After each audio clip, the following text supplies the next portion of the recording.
Okay, so I've just moved the battery insulator strip from my new pedometer, and you'll notice that it's given me an hour of 12, and that it's in the step function and it's showing me 0. So we want to set this pedometer up to personalize it for you. So the easy way of doing that is if we look at the back of it, there's 3 buttons. The top button is the memory function. We're not going to concern ourselves with that at this point in time. Just the one on the outside is our set or save button, and the one partially beneath the clip is our reset button, and that's the one that we're going to be using to make all of our changes today.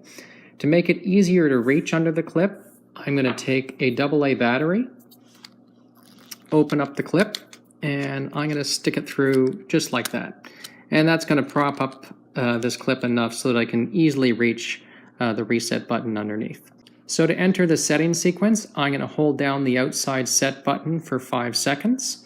So what I'm going to do is I'm going to turn over my machine here, and when I'm hitting the buttons, I'll show you what I'm doing, but I'm going to be sliding my finger between setting and resetting, so saving and changing. So what I'm going to do is I'm going to hold down this button for 5 seconds. First, what I need to do is make sure that my pedometer is on the step function. You can see that right here. So before I enter the setting sequence, right at the start, if I move my mode button or click my mode button, I can see that I have step, then I have miles or distance traveled, then I have calories burned, and the last one is my activity, and my activity counts the number of hours, minutes, and seconds that I've done an activity over a given day. So it's showing me my hours, my minutes, and the number just below is the seconds. So I'm going to go back to my step mode, since that's the mode I need to be in to enter my setting sequence. And I'm going to hold down this outside button, this setting button, for 5 seconds. So here we go. And then you'll notice this black square for set, and it's showing me 12. So if I go and flip this over again and I click my change or reset button, oops, sorry, I clicked back out of this here. If it flicked back to the time and it's showing you a step of 0, what's happened is you've exited the setting sequence. After 10 seconds of inactivity, it exits. So in that case, I would just hold down this set button again for 5 seconds to enter that mode. So you'll notice it's flashing 12. If I click the inside reset button, I can toggle between a 24-hour format and a 12-hour format. I'm going to click the set button to save 12 hours. And now it's bringing me to my hour. Your particular pedometer only saves or only shows PM, it doesn't show AM. And so I'm in the afternoon hours. So at the moment, I'm clicking the inside reset button to cycle up through my hours.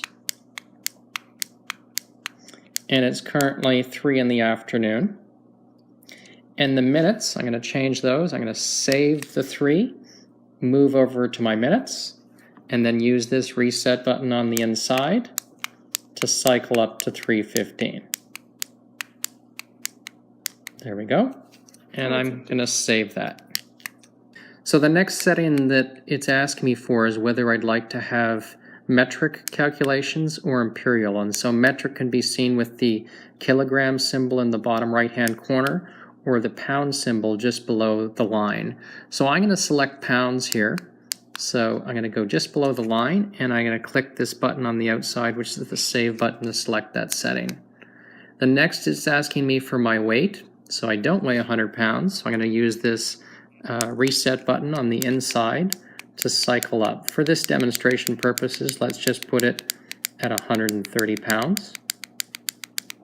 If you go past your weight, you can continue to cycle up through 300 pounds and then back around. So 130 is going to be my selection, and I'm going to hit save or set, and then I move on to my stride length. So in this case, my stride length isn't 30 inches, so I'm going to cycle around. The easiest way to find out your stride length is to walk 10 paces at your normal pace and then measure that distance. And so mine was 270 inches. So if you walk 10 paces and you divide by 10, you're going to get your current stride length. So mine, 270 inches divided by 10 would be 27 inches. So I set it at 27. I click Set for save, and you notice that I've gone back to the beginning. And so I can either wait 10 seconds for it to reset or save itself, or I can just click the mode button and then all my entries are saved and you're ready to go with your pedometer.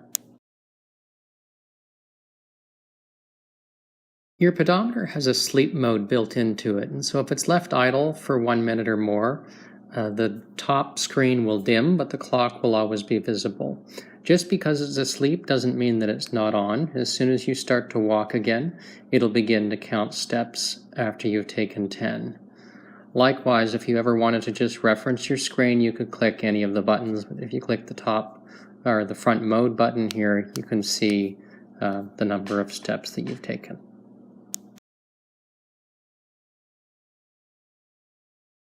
And the top button is your memory button. So if I'm sitting in the step function and I'm interested to see how many steps I've taken yesterday, I would just go and click this top button, and you'll notice the bottom display will say 1 day ago.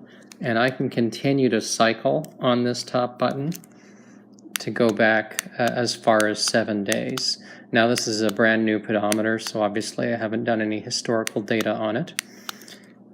If I were to click the mode button and look at distances traveled, I could again click that memory button at the top and cycle through the various days for miles traveled, as well as go into calories, which is the next function, and start to look at the calories that I've burnt over the past 7 days. And then lastly, look at the activity timer and look at how much time I've spent walking over the last 7 days. Your SC1 pedometer is equipped with a false start monitor, and this means it's not actually going to count steps until you're actually walking. So once you've taken 10 steps, it'll start to count them, but until you've taken 10, there won't be any signs of counting steps. So what I'm going to do here is I'm going to simulate this sitting on your waist and you walking, just to demonstrate this.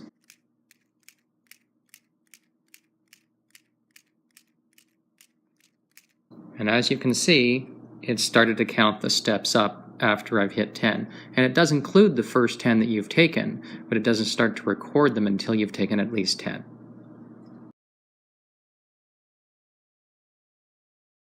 If you need to change the battery on the device, you simply go to the back, press your thumb down and slide out the compartment, and that's your battery. It's a standard CR2032 3-volt button cell battery. They're available everywhere. I'm sure you can find them locally, or you can purchase them on Amazon.com. If you need any help above what you've seen in this video, you can send us an email at help@ozofitness.com, and we'd be glad to help you. Have a wonderful day.